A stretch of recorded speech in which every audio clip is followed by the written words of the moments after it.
மல்லி நேயர்களுக்கு வணக்கம். நம்ம மல்லி சீரியல்ல இன்னைக்கு என்ன சுவாரஸ்யமா பார்க்க போறோம்னா, இந்த மல்லி பைத்தியக்காரியை கண்டிப்பா விஜய் கூட வாழணும்னு நினைக்கிறவங்க மறக்காம இந்த வீடியோக்கு லைக் பண்ணுங்க.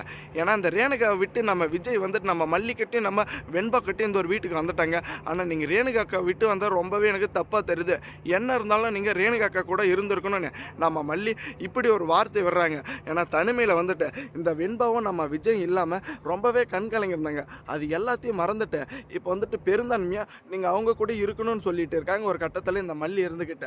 ஆனால் இப்போ இந்த ரேணுகா வந்துட்டு எப்படியாச்சும் இந்த ஒரு வீட்டுக்குள்ளே கதிரேசன் வீட்டுக்குள்ளே நம்ம மல்லியை கூப்பிடணும்னு ரொம்பவே ரிஸ்க் எடுத்துகிட்டு இருக்கேங்க. ஏன்னா எனக்கு இந்த சாப்பாடு வேணாம், நீங்கள் சாப்பாடு பண்ணுறதே எனக்கு பிடிக்கல, மல்லி தான் எனக்கு வேணும் அப்படின்னு அந்த ஒரு வீட்டில் ரொம்பவே அடம் பிடிச்சிட்டு இருக்காங்க. ஆனால் கண்டிப்பாக தலை போகிற காரணத்தில் கூட நம்ம நிசா இருந்துக்கிட்டு மல்லி அந்த ஒரு வீட்டுக்குள்ளே சேர்க்க போகிறது கிடையாதுங்க. ஆனால் அதுக்கு முன்னாடியே இப்போ வர வர நம்ம நிஷாக்கே வந்துட்டு டவுட் வந்துருச்சு. இந்த ரேணுகான்ற பேரில் இந்த சுடரி இருந்துக்கிட்டு ஒரு குடும்பத்தை ஆட்டி படைச்சிட்டு இருக்காங்க. கதிரேசன் ரொம்பவே நம்பிக்கை வச்சுட்டு இருக்காங்க.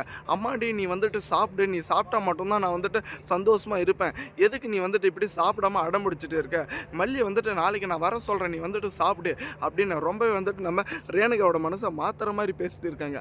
ஆனால் உண்மையிலே இந்த ரேணுகான்றவ பைத்தியமே கிடையாது அப்படின்றது எல்லாருக்குமே தெரியுங்க. ஆனால் தெரிஞ்ச வந்துட்டு இந்த கதிரேசன் உண்மையாக தான் அந்த ஒரு உண்மையை கண்டுபிடிக்கலன்னு ரொம்பவே கொஞ்சம் கஷ்டமாக இருக்குது. கதிரேசனோட மொத்த சொத்து பற்றி ஆட்டே போயிட்டு போன பின்னாடி தாங்க இந்த நிஷாக்கும் கதிரேசனுக்கும் புத்தியே வரும். ஆனால் நிஷா ஒரு வகையில் வந்துட்டு இந்த ரேணுகா மேலே கொஞ்சம் கண்ணு வச்சுட்டாங்க.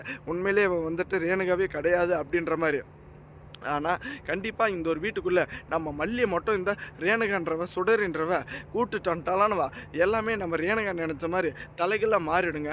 ஏன்னா மல்லிக்கும் நிஷாவுக்கும் சண்டையை வர வச்சுட்டு அதன் மூலயமா வந்துட்டு இப்போ நம்ம விஜயை வந்துட்டு தனி கொடுத்தோன்னு போக வைக்கணும்னு எப்படியாச்சும் இந்த ரேணுகா வந்துட்டு முடிவு பண்ணிவிட்டு அடுத்தபடியாக மொத்த ப்ராப்பர்ட்டியும் பைத்திய மாதிரி வந்துட்டு நடிச்சுக்கிட்டு எடுத்துடுவாங்க.